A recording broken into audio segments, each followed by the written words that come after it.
Most of you have never heard of the Zombie Hazard Unit. Those of you who have will try in vain to find me after you see this. For the rest of you, the activities of this top-secret working group have never before been revealed until now. They don't want you to know they exist.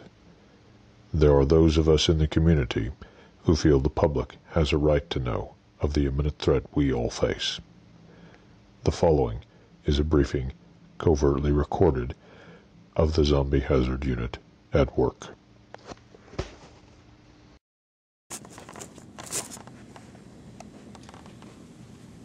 All right, take your seats, everyone. We need to get this meeting started. Before we begin, I want to make sure that everybody has picked up their copy of the briefing notes. There are more details. I'm going to give you the outline. Good afternoon, ladies and gentlemen. I've called this special meeting of the Zombie Hazard Command because we have vital new information and new problems to discuss. Go through some security. Bear with me a moment. All right, first, a little housekeeping. National Security Order 21Z, it passed. Our operational authority is supreme. Use it. Now back to the topic at hand. As you know, we've been battling a unique biological threat and we've made little progress. Lack of any live specimens. If a body's found at all, it's already permanently dead. Now, we finally have a live specimen. But before you get too excited, let me stress that it's only one. We need more. So why does this problem exist? Well, the reason for problem number one is problem number two. We have an unknown assailant or assailants.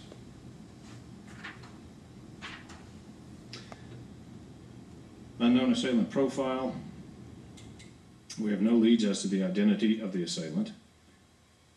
Ballistics are untraceable. That's not exactly true. We do know at least most of the time they're using Z-Max ammunition. Weapons in use are 9mm, .45 caliber, and edged weapons. Probable gender, male. Body type, they're strong, muscular, athletic. They're well armed and well trained with munitions.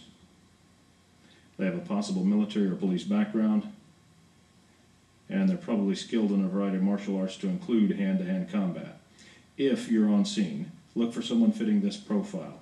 Apprehend if possible, eliminate if necessary. For you jokers out there, I know this describes everyone on the Z teams, so know your team members. Problem number three, identification of infectious agent. Here's where it gets interesting. We now have research notes from a top U.S. scientist who is intimately familiar with a zombie infection. He studied both the pre- and post-mortem zombie condition before PD. He has identified and named the virus, Cryptonecrophagia vulgaris, CNV. It's a retrovirus, and there's no cure. This scientist's notes indicate prions may also be involved in the infectious process. However, at this point it remains unclear what, if any, role they play. Remember the single live subject I mentioned earlier? Unfortunately, the subject and scientist are one and the same. We do not know how much time he has left before he's no longer of any use, except perhaps for dissection. So we need more live specimens. Keep that in mind during operations. Problem number four, mode of transmission, currently unknown. Transmission modes ruled out: bites, scratches, casual contact, vector infection, droplet, or airborne spread. Some Z team members can attest to the fact that bites and scratches don't spread infection, at least not yet. To date, 12 team members have been wounded while engaged in field operations. They've undergone mandatory 90-day quarantine. None have showed any signs of infection.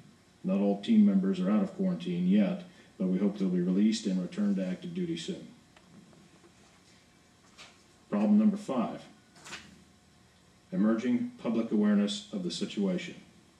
I'm going to mention each of these points, then talk about them in greater detail. There are things you need to know. First, the Coconut Grove fly-in. Many of you were there.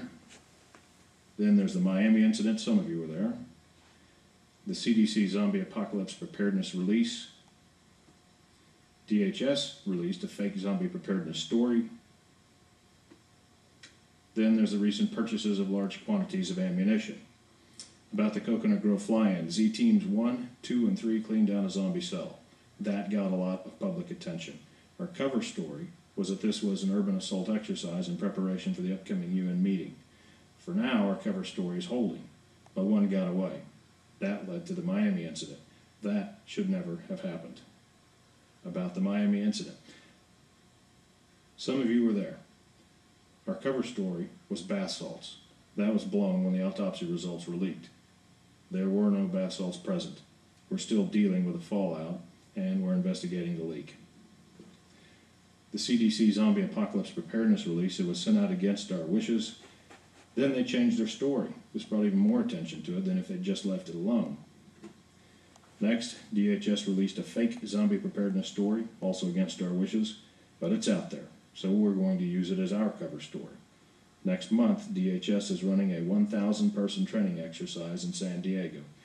Z Teams 2, 4, and 5 will be doing a cleanup operation in another part of the city at the same time. This gives us plausible deniability. I shouldn't have to stress how important this is. Make certain none of them get away. We don't want another Miami incident. About the ammo purchases.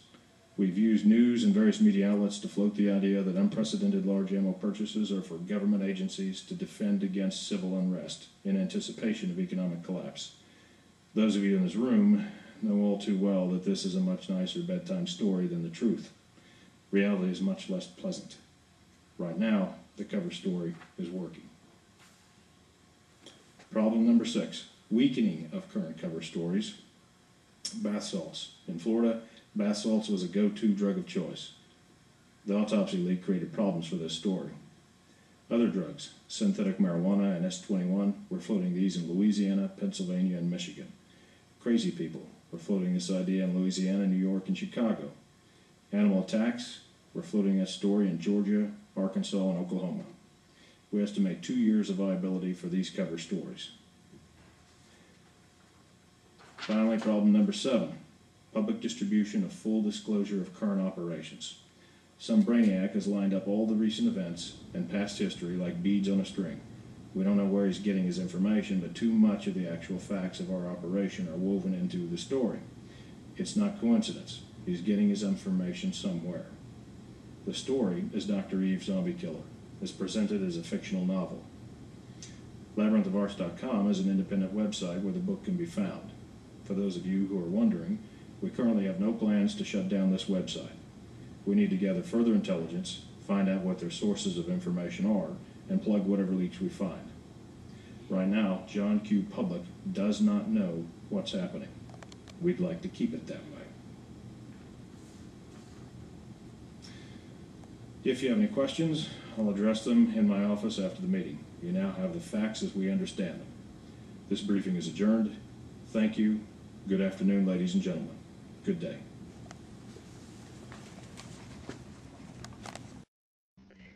Many risks have been taken to bring this information to light, but there are those of us in the community that feel it's worth the risks. We believe the public has a right to know what's going on and how it's being covered up. This is real. It's happening now, all around you.